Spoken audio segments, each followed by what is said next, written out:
이제 설교를 통해서 얘기하고자 하는 것은 딱 한 가지입니다. 어떻게 우리가 성도로서 하나님께 영광을 돌릴 수 있을까라고 하는 겁니다. 성도와 성도 아닌 사람, 즉 예수님을 믿는 사람과 예수님을 믿지 않는 사람의 가장 큰 차이 중에 하나라고 한다면 하나님께 영광을 돌릴 수 있는가, 돌릴 수 없는가라고 하는 거예요. 그래서 로마서 1장을 읽어보면 하나님의 진노가 불경건한 사람들에게 하늘로부터 내려온다라고 말씀을 했는데, 그 불경건한 사람이 누군가라고 했을 때 그 첫 번째 줄이 나오는 게 바로 하나님을 영화롭게 하지 아니하고 라고 하는 겁니다. 하나님을 영화롭게, 그러니까 하나님께 영광을 돌리지 않는 거예요. 자, 그래서 우리 그리스도인들은 어떤 사람들입니까? 우리는 하나님께 영광을 돌리는 사람이죠. 우리가 잘 알고 있는 이 영광과 관련해서 하나님께 영광을 돌려야 된다라고 하는 것과 관련해서 잘 알고 있는 구절이 있어요. 그게 뭐냐면 이겁니다. 먹든지 마시든지 무엇을 하든지 하나님의 영광을 위해서 하라. 이 말씀 아마 다 들어보셨을 거예요. 먹든지 마시든지, 그러니까 성도의 삶의 모든 것들을 통해서 하나님께 영광을 돌려야 된다라고 하는 거죠. 자, 여러분이 평소에 생활을 하면서 하나님께 영광을 돌립니다라고 하는 말을 언제 좀 많이 들어봅니까? 여러분 언제 그런 이야기를 많이 하시나요? 먼저 생각해 볼 수 있는 게 연말에 가면 이제 무슨 그 방송 시상을 하지 않습니까? 연예인들. 그러면 예수님을 신실하게 믿는 연예인들은 이렇게 자기 이름을 불리어지고 트로피를 받게 될 때 소감 말하라고 하면 첫 마디나 아니면 끝 마디에 이 모든 영광을 하나님께 올려드립니다. 이런 이야기를 합니다. 자, 그런가 하면 또 어때요? 승진을 앞두고 있어서 그것을 위해서 기도했는데 승진을 했어요. 그러면 뭐라고 합니까? 영광을 하나님께 올려드립니다. 이렇게 이야기를 합니다. 자녀가 대학 입시를 지금 이제 70일도 안 남았어요. 70일 정도 남은 것 같아요. 대학 입시를 위해서 열심히 준비하고 원하는 대학이 있어요. 우리 자녀가 이 대학에 정말 갔으면 좋겠다. 그래서 열심히 기도했는데 대학에 갔어요. 그럼 뭐라고 얘기합니까? 하나님께 영광을 올려드립니다. 이렇게 이야기를 하죠. 여러분, 하나님이 주신 그 은혜를 잊어버리지 않고 감사함으로써 하나님께 영광을 돌리는 것은 매우 귀한 일입니다. 하나님이 기뻐하시는 거죠. 자, 그런데 그 반대의 경우를 한번 좀 생각을 해보면 좋겠습니다. 반대의 경우, 안 됐을 때, 자녀 대학을 진학을 위해서 기도했는데 안 됐어요? 떨어졌습니다. 혹시 여러분 이렇게 기도하시는 분 있습니까? 하나님, 제 자녀가 대학에 떨어졌습니다. 하나님께 영광을 올려드립니다. 그런가 하면 가족 중에 중병에 걸렸습니다. 암에 걸렸어요. 어머니가 암에 걸렸습니다. 치유를 위해서 기도하죠. 하나님 고쳐주십시오. 하나님의 능력을 보여주십시오. 이렇게 기도하지 않습니까? 기도했는데 하나님이 그 기도를 들어주지 않으셨습니다. 들으셨지만 내가 원하는 대로 되지 않았어요. 하나님 데려가셨어요. 참 슬프겠죠. 그때 혹시 이렇게 기도하시는 분 봤습니까? 하나님, 질병을 치료해 주지 않고 하나님이 데려가셨군요. 하나님께 영광을 올려드립니다. 우리는 주변에 이렇게 이야기하는 분을 잘 만나보지 못합니다. 거의 들어보지 못해요. 거기서 우리가 알 수 있는 건 뭡니까? 우리는 자기도 모르게 은연중에 하나님께 영광을 돌린다라는 것을 세상적인 성공과 형통해야지, 그런 조건이 있어야지 하나님께 영광을 돌릴 수 있다라고 하는 그런 생각, 그런 전제를 가지고 있다라는 거예요.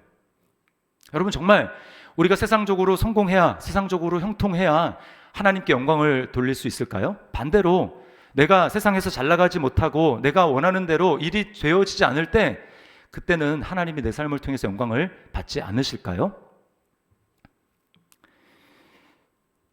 오늘 본문을 통해서 우리는 그 부분을 한번 곰곰이 생각을 해보고 정말 하나님께 영광을 어떻게 돌릴 수 있을까? 영광을 돌린다는 게 본질적으로 어떤 일일까라고 하는 것을 우리가 생각해보고 우리가 주님의 각자에게 말씀하시는 하나님의 음성을 우리가 듣는 시간이 되기를 바랍니다. 오늘 본문은요, 등장인물이 이제 색다른 인물이 나옵니다. 헬라 사람들이라고 나와요. 헬라 사람 몇이라고 나오는데, 이 헬라는 그리스라고 하는 이름의 우리 한글식 표기 아닙니까? 헬라.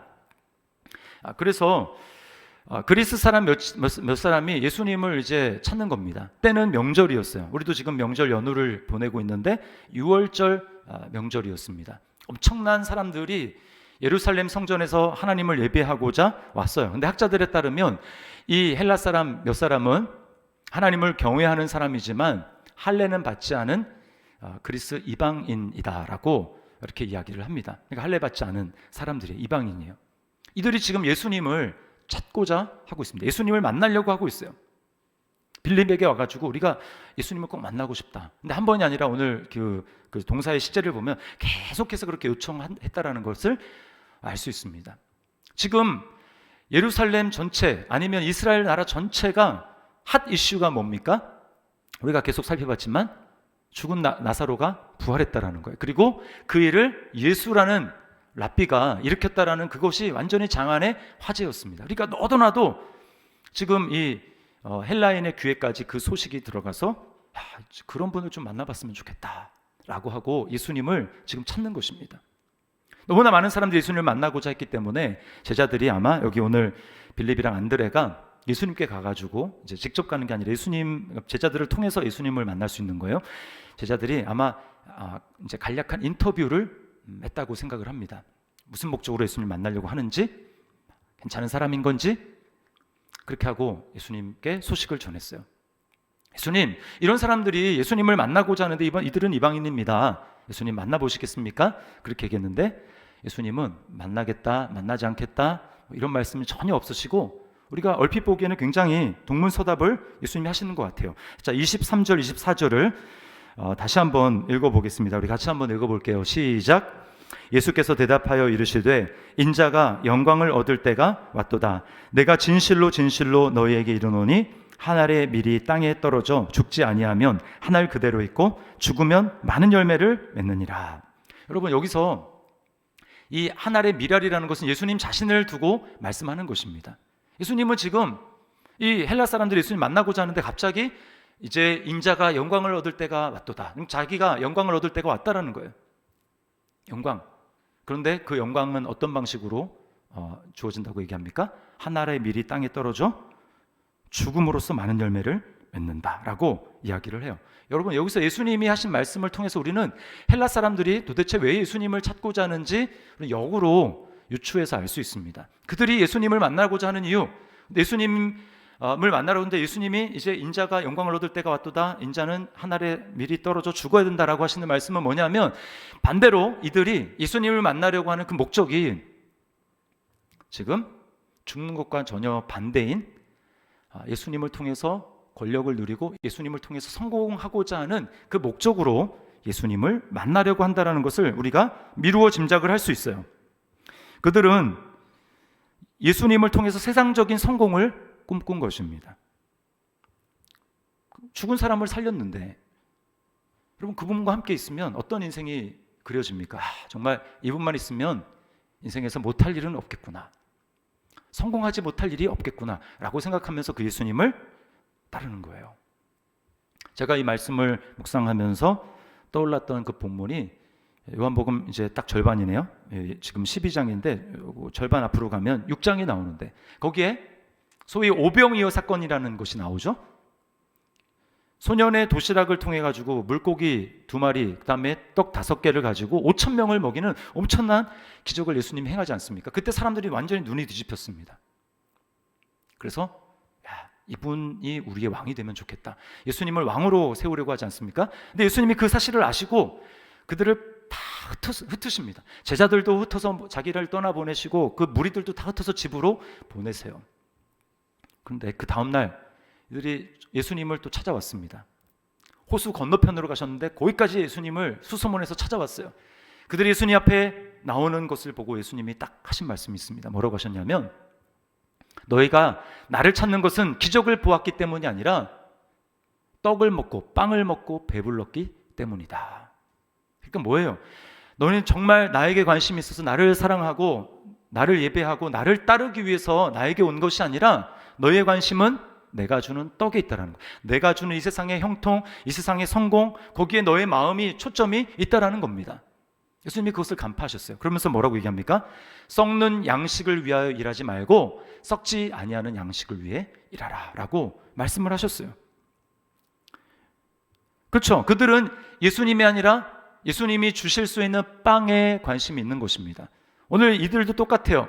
예수님을 만나서 예수님의 인격 자체에 그분의 그분 되심에 관심이 있는 것이 아니라 그분이 줄 수 있는 부활의 능력, 이분과 있으면 나도 죽지 않을 수 있겠지? 이런 주님이 주실 수 있는 그것, 내가 필요로 하는 그것을 주님이 줄 수 있기 때문에 주님을 찾는 것입니다. 여러분, 나의 필요를 위해서 예수님을 이용하는 방식으로는 하나님께 영광을 돌릴 수가 없어요.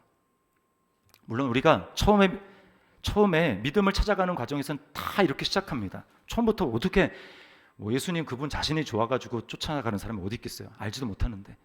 우리는 다 우리 자신의 욕심으로부터 시작해요. 그렇지만 중요한 건 뭡니까? 이제 어느 순간에 대해서 그분이 어떤 분이라는 걸 알고 그분을 내 인격의 내 삶의 중심으로 영접하고, 그런 사람을 그리스도인이라고 하죠. 영접을 했다면 우리 삶이 이제 바뀌어 가야 된다는 거죠. 우리는 종종 말은 하나님의 영광이라고 말을 하지만 실상은 하나님의 영광이 아니라 나 자신의 영광을 추구하는 경우가 많습니다. 그래서 내가 추구하는 영광과 하나님의 이 뜻이 어느 정도 일치할 때는 그 하나님의 뜻을 따라가는 것처럼 보여요. 신앙생활을 하는 것처럼 보입니다. 그러나 결정적인 순간에 그게 틀어질 때, 내가 원하는 대로 안 될 때, 그때 어떻게 합니까? 내가 예수님에게 요구하고 내가 예수님을 따라다니는 것은 이런 결과를 원해서 내가 따라다니는 게 아니야 라고 하면서 어느 순간에 예수님을 등지는 것입니다. 그러니 여러분, 그런 마음을 가지고 어떻게 하나님께 영광을 돌릴 수 있겠습니까? 하나님이 영광을 받으시겠습니까? 오늘 예수님이 말씀하시는 것을 보세요. 이제 영광을 얻을 때가 왔다. 요한복음에서 영광을 얻는다라는 말은 십자가랑 항상 관계가 있습니다. 영광을 얻는다고 말씀하시면서 주님의 그 다음에 바로 땅에 떨어져 죽어서 많은 열매를 맺는다. 자신의 죽음에 대해서 말씀을 하고 있어요. 그리고 그것은 바로 자신의 생명을 미워하는 것이라고 이야기를 합니다. 자, 25절 말씀도 우리 같이 한번 다시 읽어보겠습니다. 시작. 자기의 생명을 사랑하는 자는 잃어버릴 것이요 이 세상에서 자기의 생명을 미워하는 자는 영생하도록 보존하리라. 이 말씀을 잘못 이해하면 예수님을 따라가고 신앙생활하는 게 금욕생활을 하는 것이라고 착각할 수가 있습니다. 자기 생명 사랑하는 게 너무나 당연한 것 아닙니까? 아니, 그렇게 하는 것이 하나님의 뜻에 배치게 되는 거라고요? 하나님을 따라가는 것을 따라갈 수 없다고요? 도대체 무슨 말을 하는 겁니까? 라는 생각을 할 수 있어요. 예수님은 오늘 분명히 말씀하시지 않습니까? 사람들이 이것 때문에 이제 기독교를 오해하는 거예요. 그래서 건강한 어떤 그 욕구도 죄악시하고, 그래서 중세 시대에 이 말씀을 잘못 오해해서 중세의 수도사들 중에 고행을 하는 수도사들이 있었습니다. 자신의 생명을 미워해야 된다고 하니까. 그래서 바위에다가 막 머리를 피가 날 때까지 이렇게 박아서 피가 나기도 하고, 그리고 잠을 안 자요. 잠을 어쩌다가 조는 경우는 있겠지만 잠을 자야지 해서 잠을 자는 경우는 없는, 잠을 자지 않는, 몸을 굉장히 학대하는 것 아닙니까? 그리고 먹는 음식이라고는 풀을 베어서 말린 그 풀을 먹는 게 전부인 그런 삶을 살아가는 사람들이 있었어요. 말씀을 오해한 것이죠. 여러분, 그렇게 금욕을 하며 자기를 학대하는, 자기를 괴롭히는 삶을 살아가는 것이 여기 예수님 말씀하신 자기 생명을 미워하는 자라야 영생하도록 그 생명을 보존하리라 라고 하시는 그 말씀일까요? 아닙니다. 여기서 주님이 말씀하시는 자기 생명을 미워하라는 것은 하나님 없이 하나님과 독립적인 삶을 추구하는 그런 자기 사랑을 말하는 거예요. 하나님과 독립해서 하나님 없이 그렇게 살아가는 자기 사랑을 말하는 것입니다. 여러분, 하나님 없이 자기 사랑을 추구한 결과는 결국 자기 생명을 잃어버리는 거예요. 이것은 마치 뿌리 뽑힌 나무가 죽어가는 것과 똑같습니다. 나무가 뿌리 뽑혔어요. 그럼 그 나무 지금 살았습니까? 죽었습니까? 과정 중에 있어요. 지금 계속 그렇게 놔두면 어때요? 결국은 완전 말라 죽습니다. 하나님 없이 지금 자기 생명을 추구하는 것이 바로 그렇다라는 거예요. 뿌리가 뽑혀 있는 것입니다. 당장은 이게 이파리도 시퍼렇고 그래서 살아있는 것 같아. 그러나 그건 살았다고 말할 수 없는 거예요. 하나님 없이 살아가는 인생이 바로 그와 같습니다. 그렇게 해서 살아가서 결국 계속 그렇게 살아간다. 그 끝은 어떻게 될까요? 완전히 말라서 생명 자체이신 하나님으로부터 단절돼서 영원히 죽는 거죠. 아담이 선택한 길이 바로 그것이었습니다. 아담은 자기 생명을 사랑했어요. 그러나 문제는 무엇입니까? 그것이 하나님과 함께하는 자기 사랑이 아니라 하나님 없이 하나님으로부터 완전히 독립해서 내가 주인 된 삶, 그렇게 해서 자기를 사랑하려고 했습니다. 그것이 진짜 자유를 누리는 삶인 줄 알았어요. 그렇게 하면 내 자아를, 이상을 실현할 수 있을 것이라고 생각을 했습니다. 그러나 여러분, 아담만이 아니라 우리 자신의 모습을 보십시오. 그리고 주변의 사람들을 보십시오. 세상을 보십시오. 하나님 없이 살아가는 그 삶이 정말 자아를 실현하고 자유롭게 자기가 원하는 대로 살아가는 그런 삶일까요? 착각입니다. 착각. 성경은 하나님 없이 살아가는 그 삶을 뭐라고 하냐면 죄의 노예라고 말씀을 해요. 죄의 노예. 그럼 뭡니까? 죄는 우리가 지금 어떤 행동들이 아니라 더 깊은 곳에는 자기 중심성이에요. 자기 중심적인 이 욕망을 절제하지 못하고 그것을 거부하지 못하고 거기에 이끌린 대로 살아가는 것이 사람들의 모습입니다. 그래서 다른 사람들은 어떻게 살아가는지 늘 비교하고 경쟁하면서 실제로는 뭐 이상을 실현한다고 하지만 실제로 이상을 실현하는 것이 아니라 다른 사람과 경쟁해서 내가 뒤처지지 않기 위해서 아등바등하면서 살아가는 게 우리 삶인 거예요. 절제를 하지 못합니다. 마음속에 육체의 욕망이 시키는 대로 통제를 할 수가 없는 거예요. 그래서 여러분, 우리가 해야 되는데 하지 못하는 일이 얼마나 많고 하지 말아야 되는데 하고 있는 일들이 얼마나 많습니까? 건강검진을 했어요. 그랬더니 몸에 이상신호가 있어서 이 음식은 먹으면 안 됩니다. 병원에서 그런 진단을 해줬습니다. 머리로는 다 알아요. 근데 내가 좋아하는 음식을 포기하지 못하는 거예요. 그래서 또 먹는 거죠. 자기가 주인 됐으면 자기가 절제를 하면서 자기가 스스로 그렇게 할 수 있어야 되지 않습니까? 그러나 그렇게 하지 못하는 거예요. 그리고 관계가 깨졌다. 그 관계 회복을 위해서 뭔가를 해야 되는데 그렇게 하지 못합니다. 아니, 하기 싫습니다. 자존심이 허락하지 않아요. 다 머릿속으로는 아는데 이렇게 해야 되는데. 무엇입니까? 우리 자기중심적인 죄의 노예가, 욕망의 노예가 되어 있다라는 것이죠. 그래서 바울 사도는 이렇게 로마서 7장 14절 15절에 이렇게 얘기합니다. 세 번역이 조금 의미를 좀 잘 살려서 제가 세 번역으로 읽어드릴게요. 이렇게 얘기합니다. 그러나 나는 육정의 매인 존재로서 죄 아래에 팔린 몸입니다. 나는 내가 하는 일을 도무지 알 수가 없습니다. 내가 해야겠다고 생각하는 일은 하지 않고 도리어 해서는 안 되겠다고 생각하는 일을 하고 있으니 말입니다. 여러분, 죄의 노예 상태로, 자기 중심적인 욕심의 노예 상태로 있는 삶에서는 절대로 하나님께 영광을 돌릴 수가 없는 거예요. 예수님이 오신 이유도 간단합니다. 예수님을 오늘 보십시오.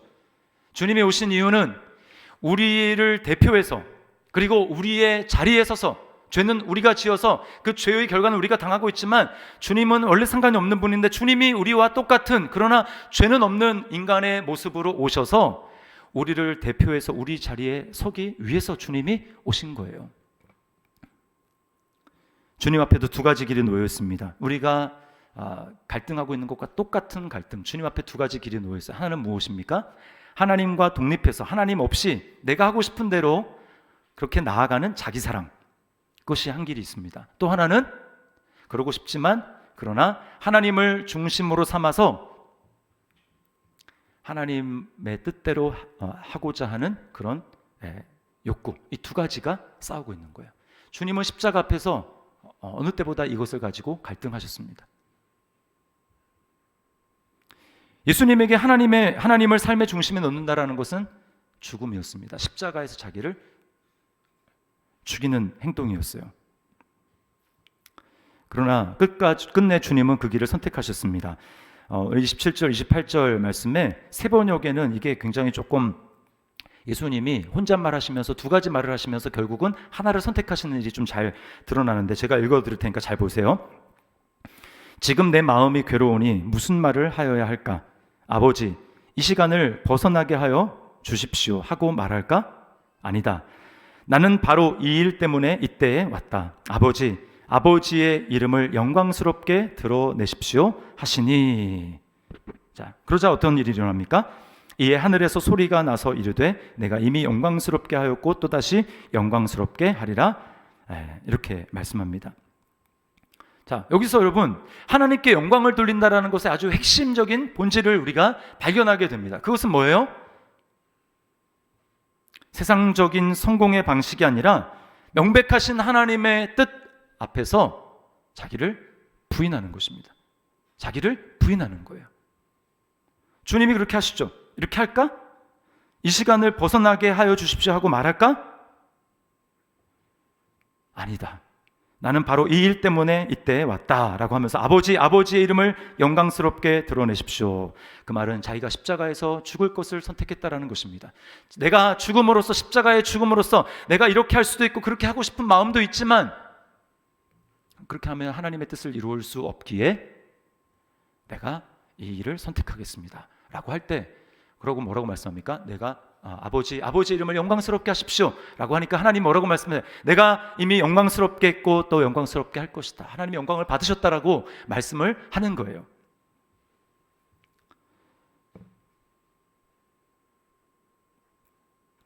전에는 우리가 죄의 노예였기 때문에 나를 부인하고 하나님의 뜻을 따르는 것을 사는 삶이 불가능했습니다.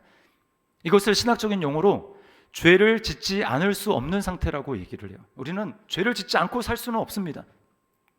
그러나 이제 어떻게 하셨습니까? 예수님이 우리를 대신해서, 우리를 대표로 해서 십자가에 올라가셔서 그 몸으로 우리의 모든 죄를 다 흡수하셔서 십자가에서 죽으시고 부활하심으로 우리의 모든 죄를 다 소멸하시고, 그것을 믿는 사람에게 어떻게 해요?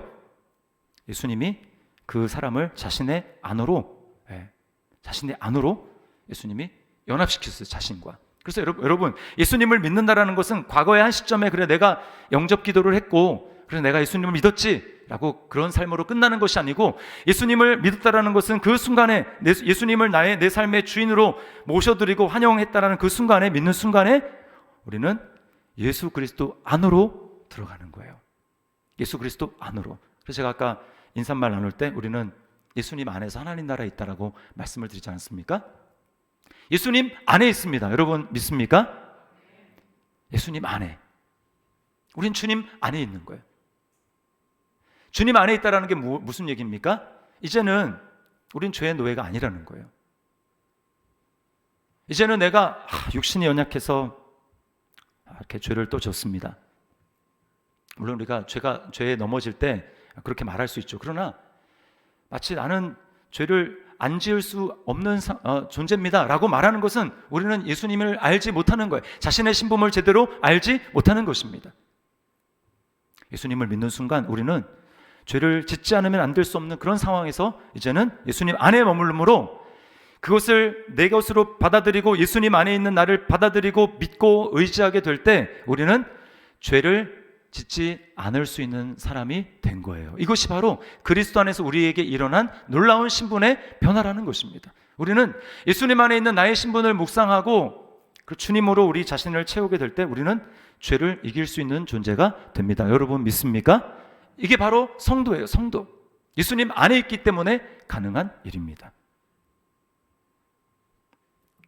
그래서 이제 예수님을 믿는 성도들을 향해서 주님은 이렇게 말씀하시는 거예요. 26절을 우리 같이 한번 읽어보겠습니다. 26절 시작. 사람이 나를 섬기려면 나를 따르라. 나 있는 곳에 나를 섬기는 자도 거기 있으리니 사람이 나를 섬기면 내 아버지께서 그를 귀히 여기시리라. 네, 사람이 나를 섬기려면 나를 따르라.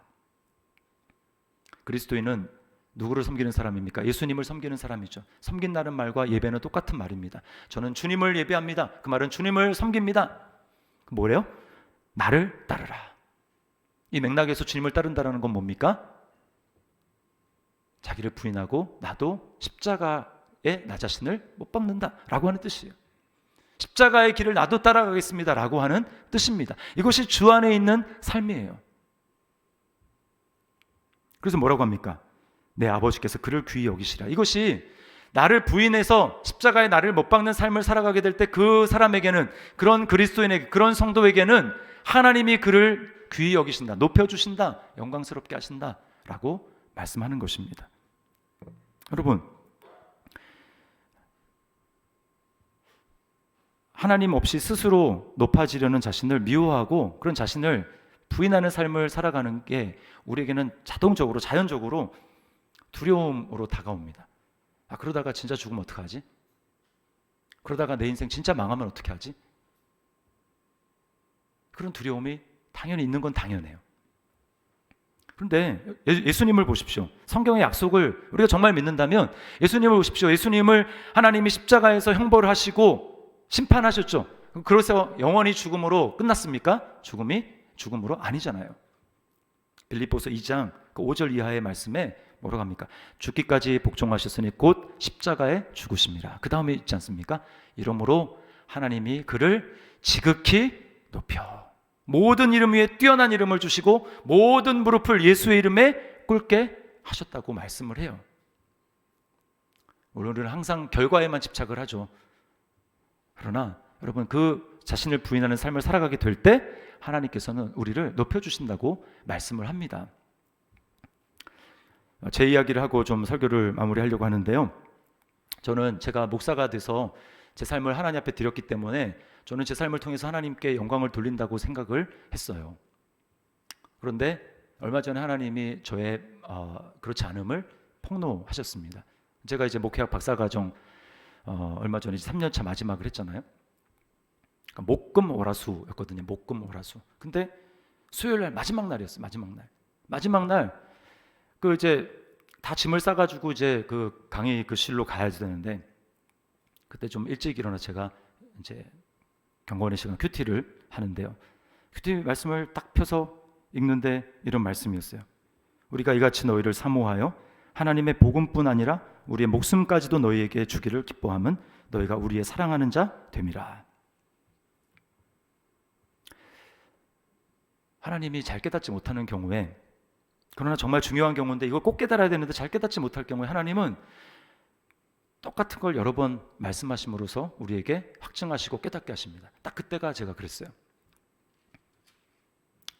그 아침에 이제 그 말씀을 폈는데 똑같은 말씀을 하나님이 그 아침에 3번째 저한테 말씀을 하시는 겁니다.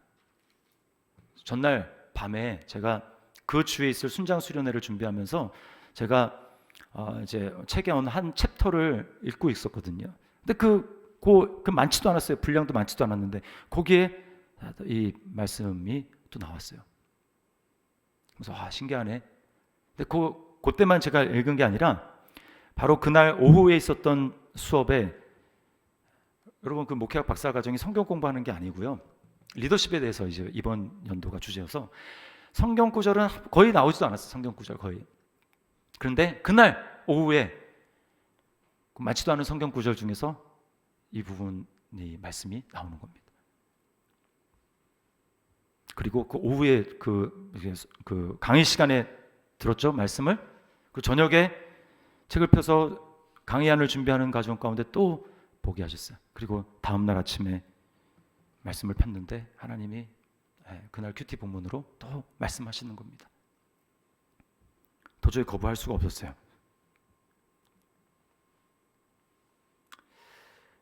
저에게 걸렸던 건 이거였습니다. 우리의 목숨까지도 너희에게 주기를 기뻐함은. 그 앞에는 하나님의 복음뿐 아니라 했어요.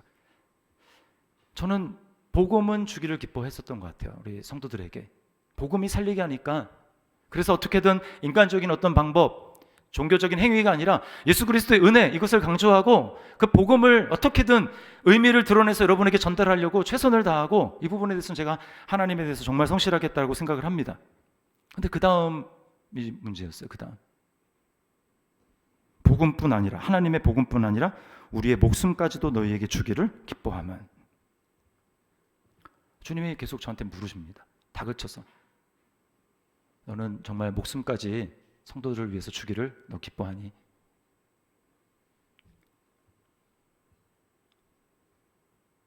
제가 그 말씀 앞에 3번이나 하나님 말씀하시니까 거짓말을 할 수가 없습니다. 주님, 제가 그렇지 않은 것 같습니다. 제가 이제 코로나가 되면서 굉장히 낙심을 굉장히 많이 했거든요. 주님은 그 낙심한 이유에 대해서 말씀하시는 거예요. 네가 왜 낙심하냐? 제 마음에는 어떤 마음이 있었냐면, 성도들이 많이 나와서 많이 나오고 있으면 내가 지금 그래도 목회를 잘하고 있구나. 사람에게서 영광을 구하려는 저의 모습을 주님이 보여주시는 겁니다.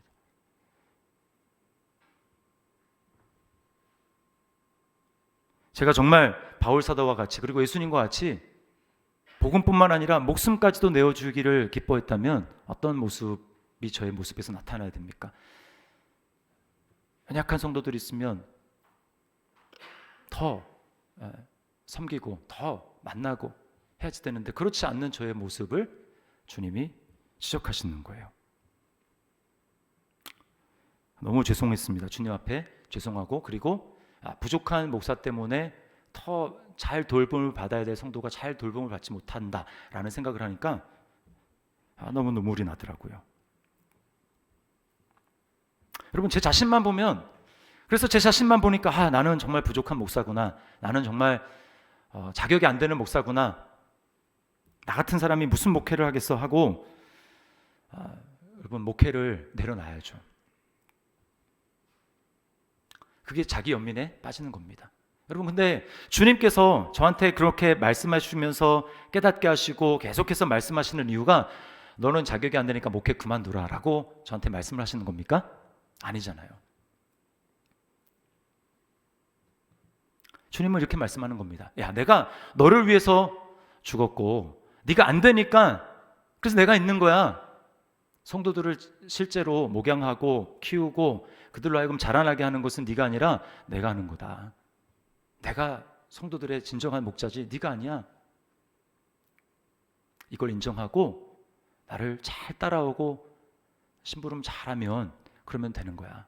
내가 하는 거다 라고 하는 것을 저로 하여금 인정하게 하시고 그래서 저의 자기 부인은 한 번 더 있어야 되는 거예요. 거기서 나의 자격 없음을 보고 절망하고 자기 연민에 빠지는 것이 아니라 나에게 말씀하시고 그리고 나를 세우신 그 주님이 나의 목자가 되셔서 성도들을 이끄는 분이라면 나의 자격 없음 때문에 절망하고 이제 못하겠습니다 내려놓는 것이 아니라 그럼에도 불구하고 나를 불러주신 그 주님, 제가 목자 되신 주님을 제가 따라가고 그리고 주님으로 하여금 주님이 하실 수 있도록 제가 그렇게 하겠습니다 라고 저를 주님 앞에 다시 드리는 거더라고요.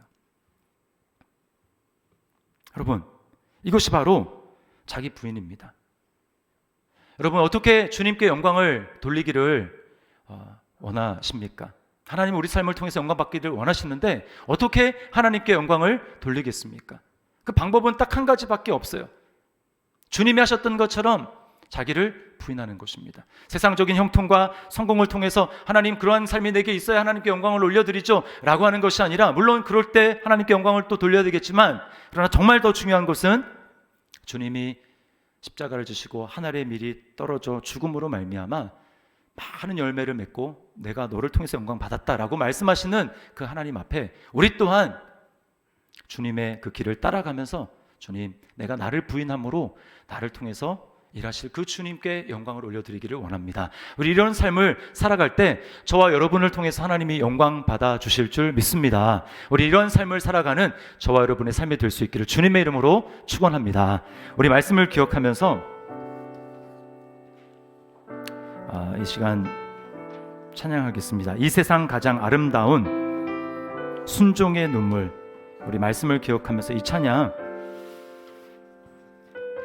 자신을 돌아보고 하나님 앞에 새로운 마음을 가지고 이 찬양 하나님 앞에 드리도록 하겠습니다.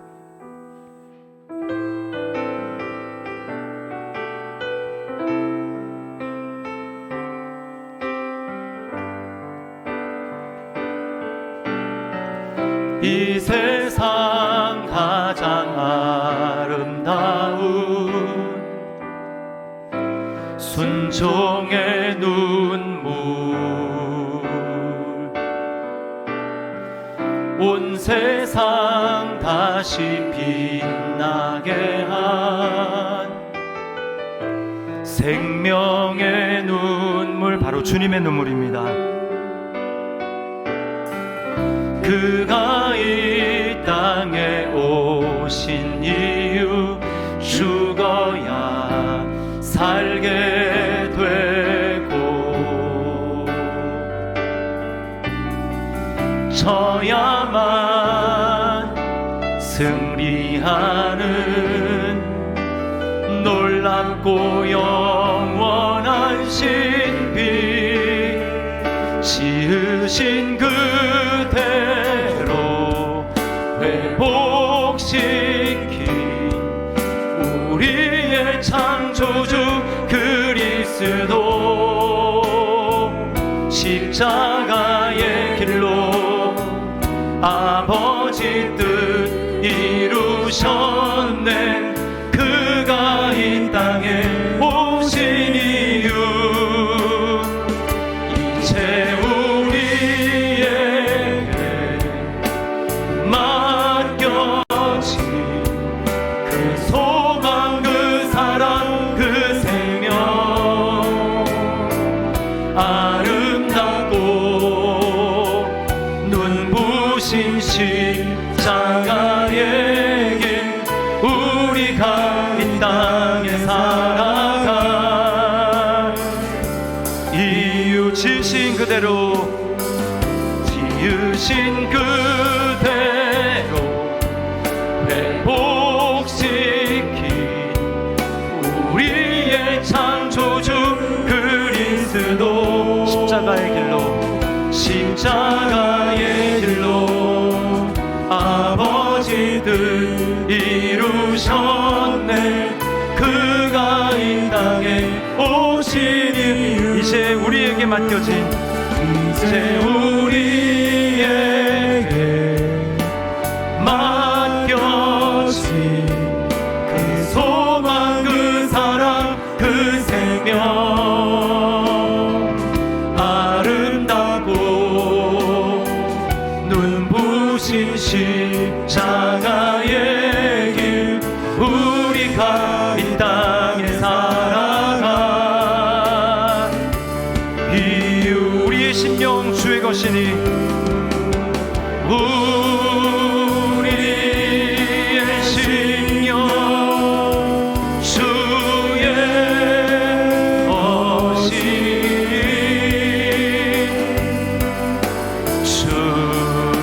주님의 평상 만드소서. 주인도 따라 살아갈 동안, 주인도 따라 살아갈 동안 사랑과 충성을 바치고, 십자가를 질 수 있나, 십자가를 질 수 있나, 주가 물어보실 때 죽기까지 따르오리. 저들 대답, 다시 한번 고백할까요? 십자가를 질 수 있나, 십자가를 질 수 있나, 주가 물어보실 때 죽기까지 따르오리. 저들 대답하였나,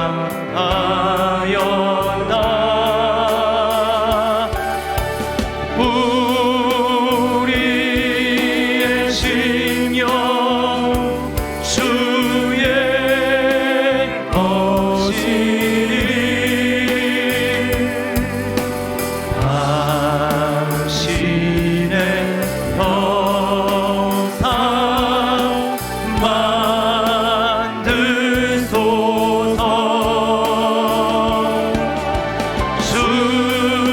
주인도 따라 살아갈 동안 사랑과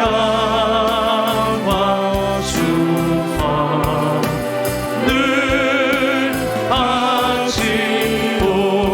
바치오리라. 우리 함께 기도하도록 하겠습니다. 이 말씀 기억하면서 성도가 어떻게 하나님께 영광을 돌리겠습니까? 우리 주님이 보여주셨어요. 세상적인 성공과 형통을 통해서 물론 그때도 하나님께 영광을 돌릴 수 있겠지만 우리 일상의 삶 가운데 하나님께 영광을 돌리는 방법은 주님의 길을 따라가는 것입니다. 하늘의 밀이 땅에 떨어져 죽지 않으면 하늘 그대로 있고 죽으면 많은 열매를 맺느니라. 자기 목숨을 사랑하면 잃어버릴 것이고 자기 목숨을 미워하면 영원토록 보존할 것이라고 주님이 말씀합니다. 여러분, 어떤 영광을 추구합니까? 어떻게 하나님께 영광을 돌리는 삶을 살기를 원합니까? 우리가 예수님 믿고 주님 안에 있다면 주님 우리에게 다 말씀하십니다. 나를 섬기려면 나를 따르라. 주님, 제가 그렇게 주님 따르기를 원합니다. 제가 그렇게 주님 섬기기를 원합니다. 주님, 나에게 은혜를 주십시오. 나 혼자는 할 수가 없습니다. 주님, 나에게 은혜를 주시고 능력을 주셔서 제가 주님 따라갈 수 있도록, 그래서 하나님 없는 자기 사랑을 추구하며 살아가는 그 삶을 돌이켜서 주님과 함께 따라가는, 나를 부인하며 그래서 그 삶으로 하나님께 영광 돌리는 그런 삶을 살아가기를 원합니다. 주님, 나에게 함께하여 주시옵소서. 또 그런 삶이 나에게 지금 현재 구체적으로 어떠한 삶인지 주님 깨닫게 하여 주옵소서. 우리 시간에 같이 한번 말씀을 기억하면서 함께 기도하며 나가도록 하겠습니다. 기도합니다.